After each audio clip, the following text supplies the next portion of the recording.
Vaginal births commonly end with a tear and occasionally with an episiotomy. Learning how to treat and recover from this can make the postpartum recovery time go a lot more smoothly. I'm Maureen Mason, physical therapist specializing in pelvic therapy and treating postpartum women, and you're listening to Newbies.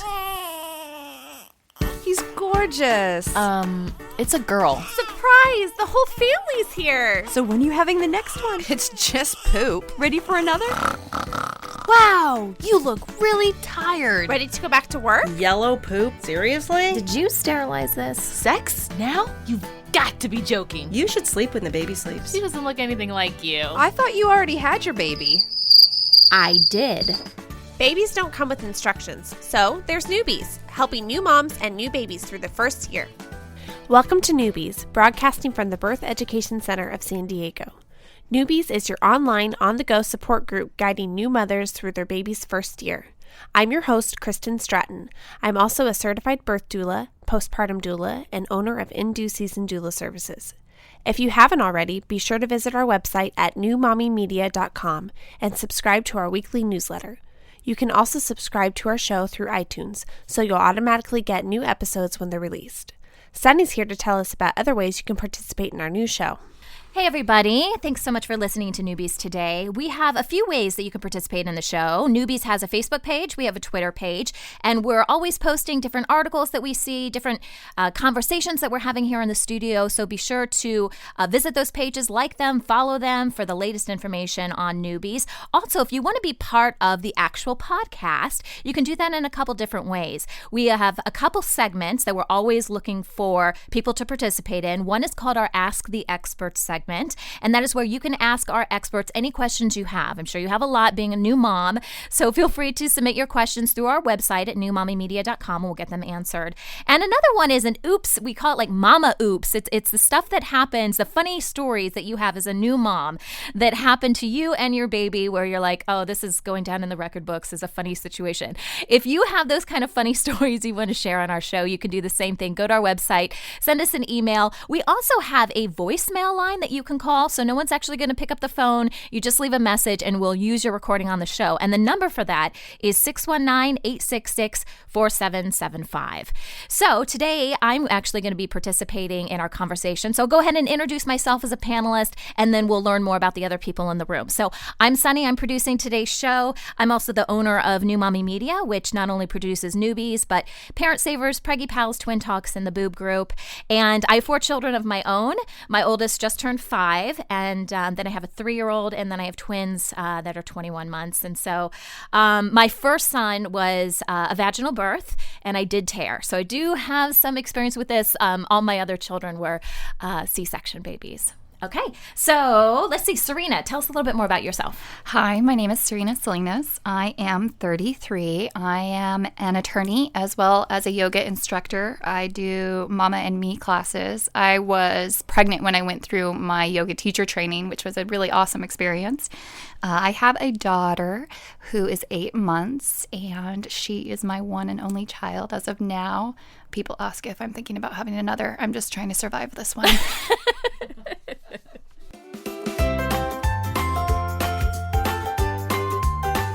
Okay, so before we kick off today's show, I found a news headline that I thought was really interesting. It's actually a visual headline, and I posted it to our Facebook page so you guys can check it out. But there's a photo that is going around the internet, and it's of a mother who just had a C-section, and her newborn is laying just below her C-section line and is cuddled up right next to the mother.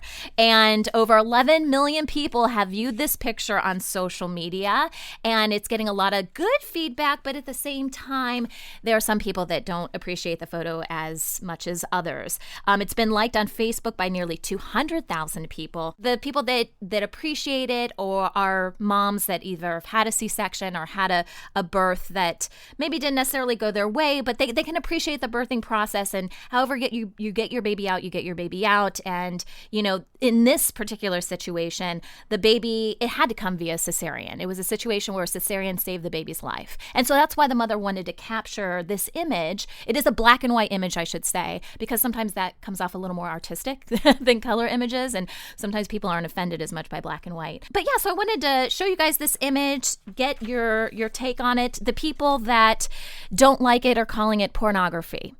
It does show pubic hair. Okay, and it is in an area, I know, woo! And it is in an area of a body that is very sexualized in our society, but it's also an area of the body where babies come out. So anyways, let's start, I guess, with Maureen. What do you think about this image, Maureen?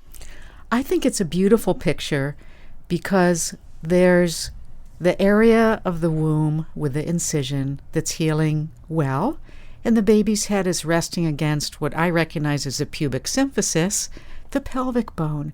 And the baby has almost a little smile, and the skin just looks skin to skin, baby to mom. There's nothing showing that would be distasteful. I think it's a beautiful, nurturing picture to me. Yeah. What do you think, Kristen? I think it's beautiful. I think it was well photographed, well done. And, certainly this is a part of mom coming to terms with how her baby was born. And this was a road to healing for her for both physically and emotionally. So while I can understand why this might be triggering for maybe moms who are not there yet with their belly bursts or maybe their traumatic vaginal births, I can see how this would bring up things that were upsetting to them. But we have to remember that everyone is in their own journey, in their own place, and we all birth our babies differently. And so for this particular mom, this was a way for her to celebrate having a healthy baby and feeling proud and strong of what she went through to accomplish that goal. Well, first of all, I had a vaginal birth, and so the lens in which I'm looking at this photo is from that. But I would like to echo a lot of what Maureen and Kristen said, is that it's a beautiful photo to me. It's a beautiful photo for a number of reasons. One, just because I'm still in that mommy love bubble, and it's very touching. And if this is how this mother was able to end that particular journey and start the next journey of being a mother, and whatever was in that package, whatever emotions was in that package, you had indicated that the cesarean saved her baby's life, then I think that's really empowering. And I think that we should be respectful of that. She's being very vulnerable, sharing this image, sharing not only the image itself, but what the image represents, not only the sexual organs and but also all the emotion that comes with that. She may not have wanted a cesarean. She may have really wanted a vaginal birth. And so, as Kristen alluded to, this may have been the way in which she was able to take ownership of this journey. And so, to me, that takes a lot of courage and a lot of strength. And I respect that. I think that indeed was the case. I think she was going for a vaginal birth. But just the sheer power and the fact that, the cesarean saved her baby's life, I think she just wanted to be grateful and remember, further down the line about this important experience that she had. And so, all right. Thanks, ladies, for sharing your opinion.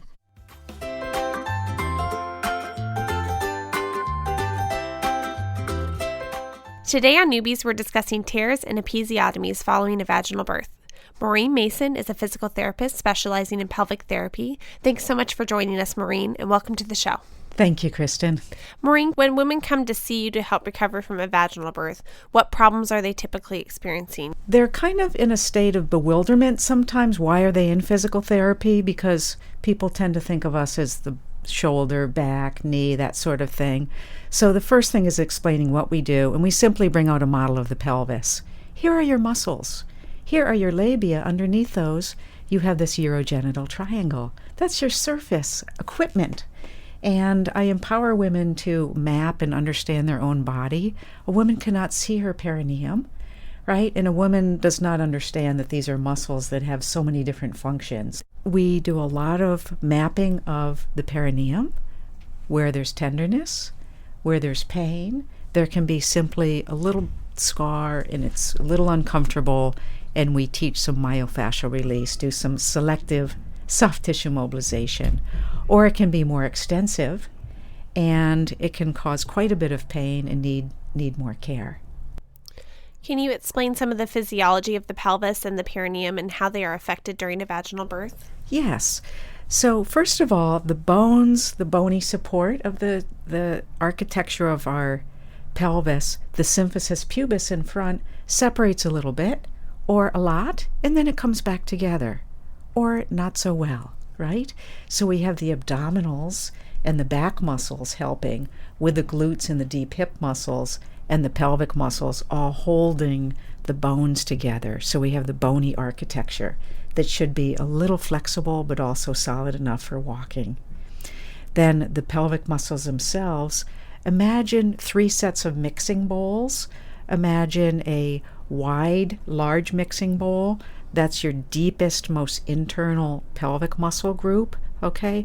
Imagine a little shallower bowl and then a shallower bowl, and all those 3 levels nest inside of each other. Pubococcygeus goes from pubic bone back to our tailbone, our coccyx. The PC muscles are a sling or a hammock. They go front to back and they also go side to side. So I'll take my hands and cradle them and show this front to back and this side to side, just like we're cradling a baby, to know that we have those muscles. Towards the surface, what a woman can see and feel with a mirror is the perineum, and we have the vaginal ring muscle, which stretches with vaginal childbirth. In an ideal world, women have perineal massage, preparing them for birth. They have perineal massage from 36 or 38 weeks on, spending 15 minutes twice a week, doing some perineal elasticity training. Or that doesn't happen, and a woman has a very tight sphincteric ring, and as she goes to push and she's at the final stage of labor, the baby doesn't come out. So then what are the choices? Tear, episiotomy, cesarean. And what are the various degrees of a perineum tear and also of an episiotomy? Sure. So the simplest episiotomy is just a grade 1, okay? That's just a skin around the vaginal opening. According to the medical reports, it heals in a couple weeks, okay? And we usually don't see those in physical therapy. A grade 2, it's a larger tear. That's going into the muscles of the perineum, the urogenital triangle, ischiocavernosus, transverse perineal bulbocavernosus. I call them a little bit of muscles, BIT. And that tends to heal in a few months. A grade 3 goes into the vaginal sphincter, further back into the anal sphincter region, okay, approaching the anal sphincter. This uses stitches, a grade 2 and a grade 3, and then when we get into a grade 4, that's all the way into the anal sphincter. Now we're talking big stuff and more healing time. What would an episiotomy typically be used for? So the decision for an episiotomy varies quite a bit throughout the world. So we look at the literature, and in some cases there are 60% episiotomy rates. The rates overall are coming down, 10%, 7%. Optimum perineal massage, working with a midwife, birth doula, the rates are much lower. We have medical literature in the birth journal to substantiate that doula or midwife-assisted birth has less rate of the episiotomy.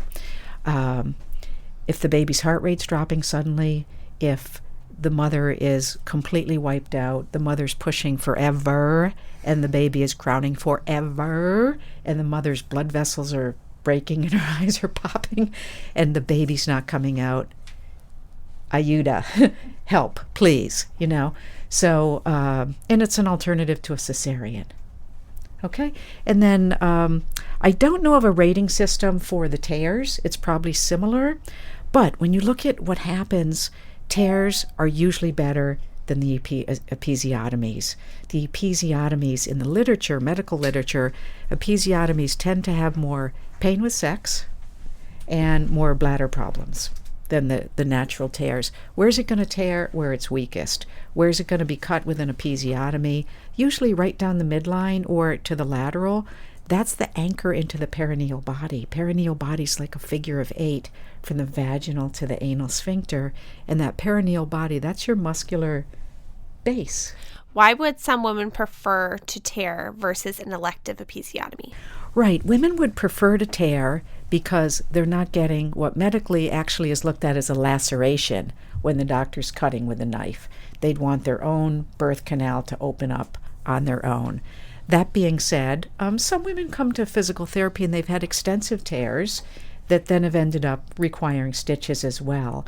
So I think any woman listening that's experienced any of these things, don't put yourself in a box. Accept what your body needed, what it needed. And there's very few stories of episiotomies and tears that women feel great with, and they don't even notice.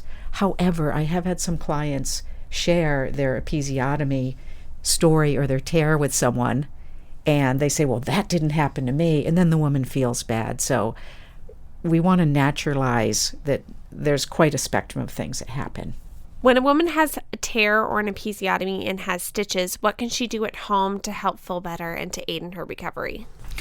Okay, ice helps, but how the heck do you put ice on your butt, right? So You sit on it, I guess. So there's the reusable cold packs that can help. They really do help.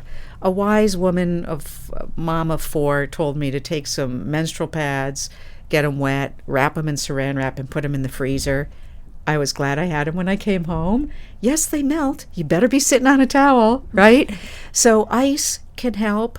There's different peri sprays that people use that are soothing. Sitz bath definitely helps, where you're doing a lukewarm bath, that sort of thing. And being really careful where you sit. Those soft, squishy couches that really let you sink down in, those are difficult. And you may end up sitting on one cheek or the other for a little bit and prefer a more firmer support. And there's also donut cushions, or you could simply take 2 decorator pillows and make a V out of them. Many people have the airline travel pillows.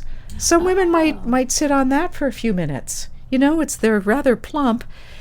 Don't put yourself in a box that one type of pillow is going to work for you. And it can depend on the day, too. Sometimes things are more sensitive in our body, and other times they're fine. I think in the hospital I was given witch hazel. Is that right? Yes. Yeah. Then the little squirty bottles. Yeah, the peri spray. That helped a It lot. does. I thought It does. Yeah.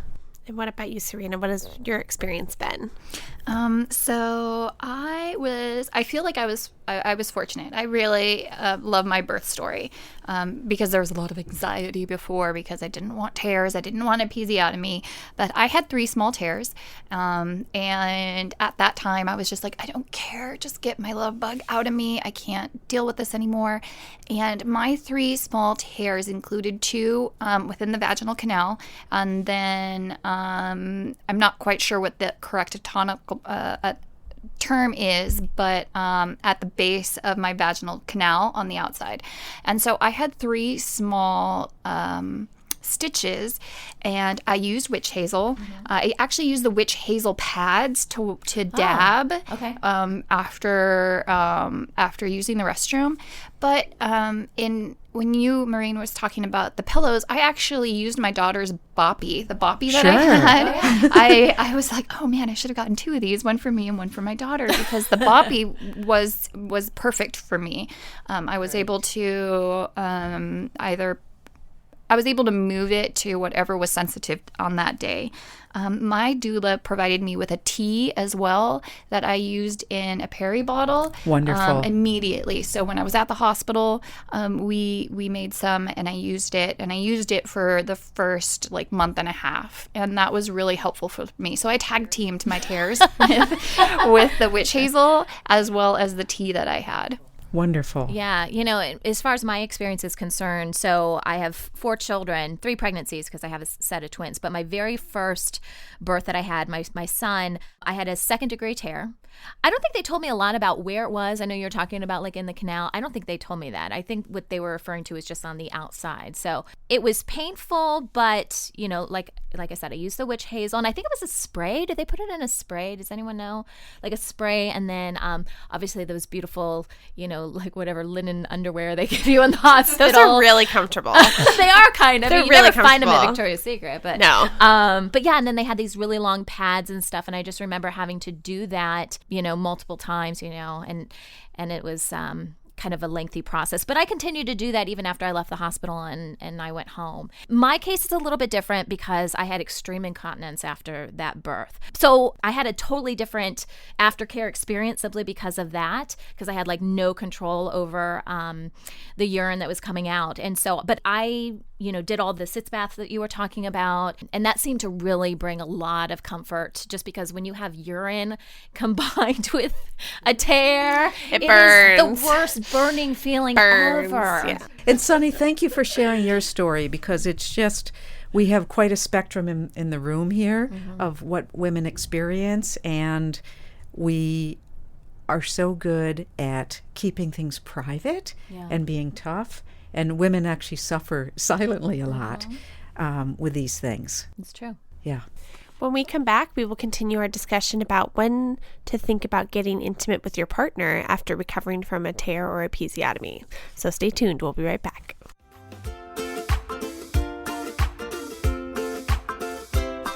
Welcome back to the show. We're talking with Maureen Mason about recovering from a tear or episiotomy following a vaginal birth. When a woman has been cleared for sexual activity from her doctor, is there anything she can do or that she should know to make sex more comfortable after recovering? Ha ha ha. A glass of wine, maybe.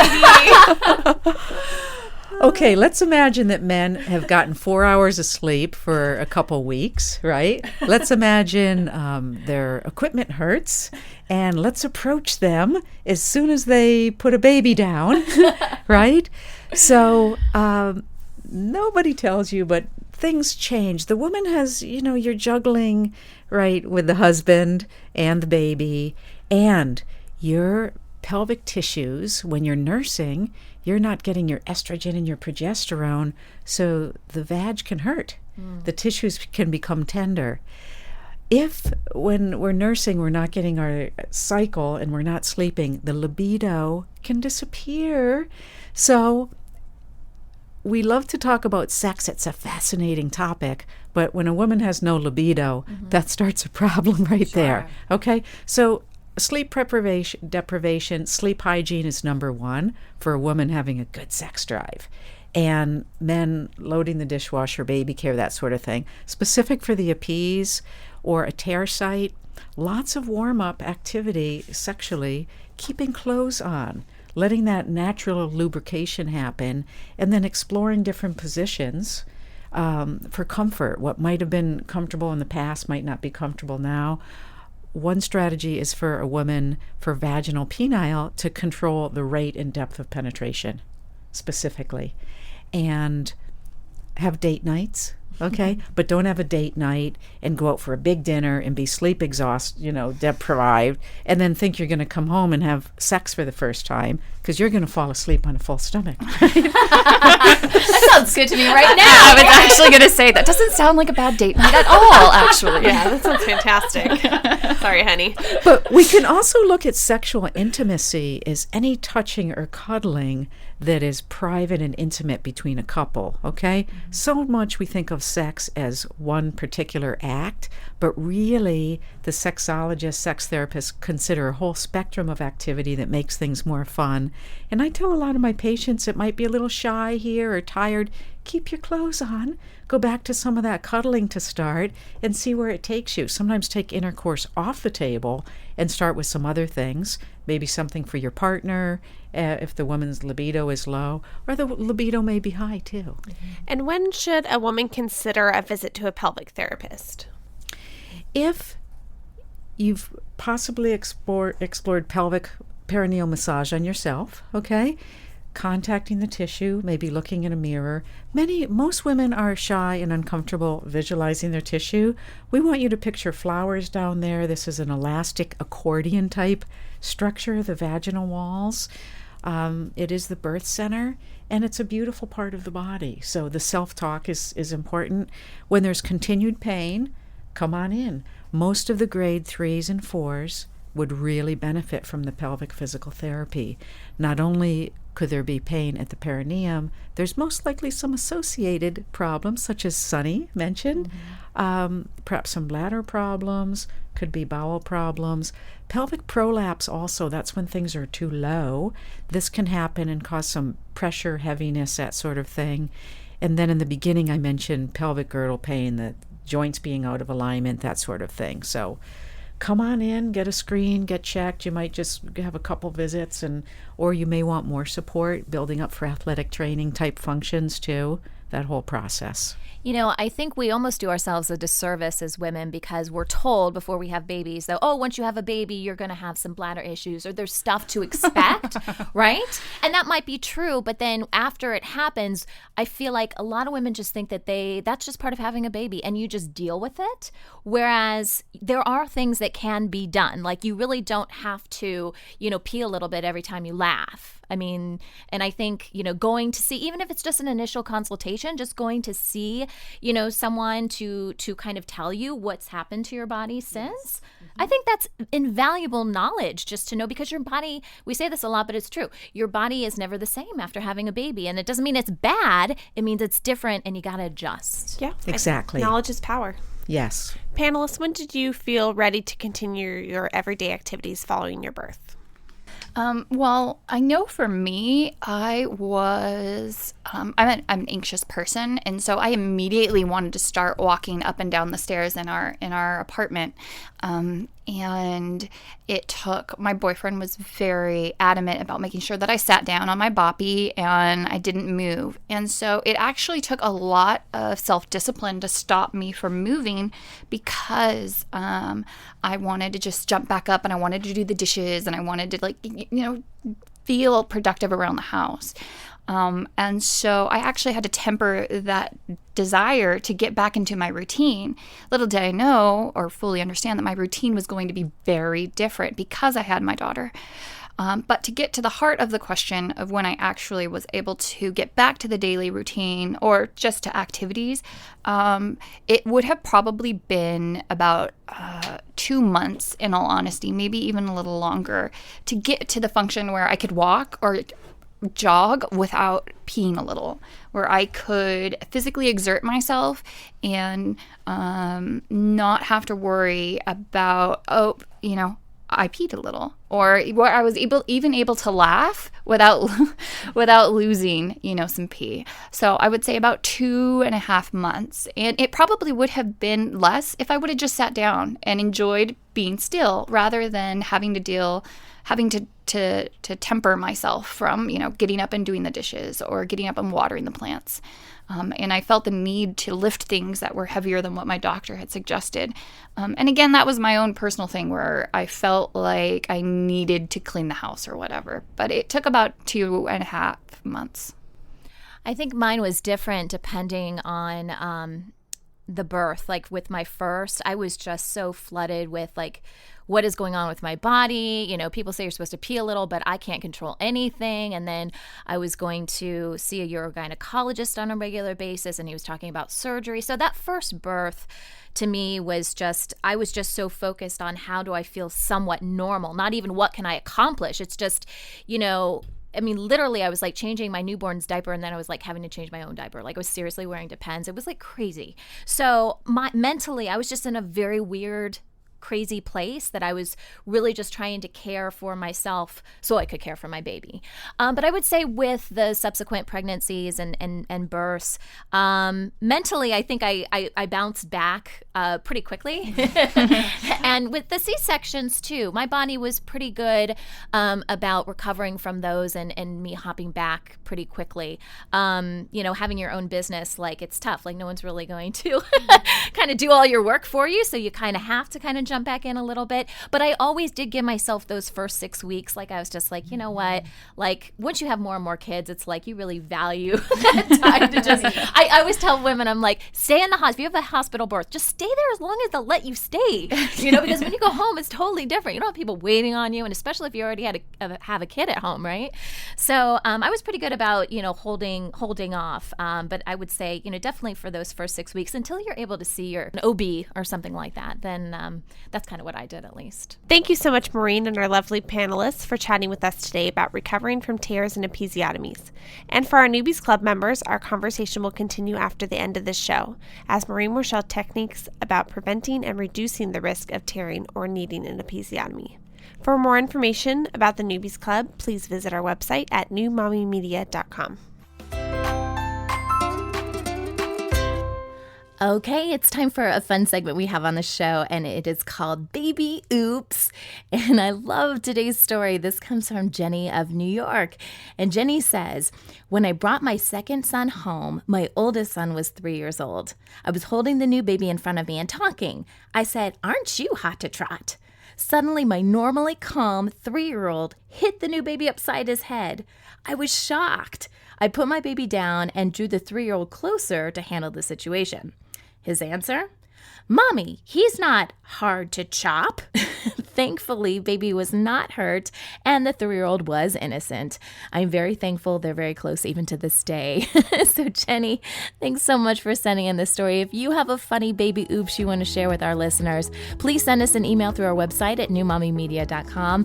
And you can also leave a voicemail for us. And the number to call is 619-866-4775.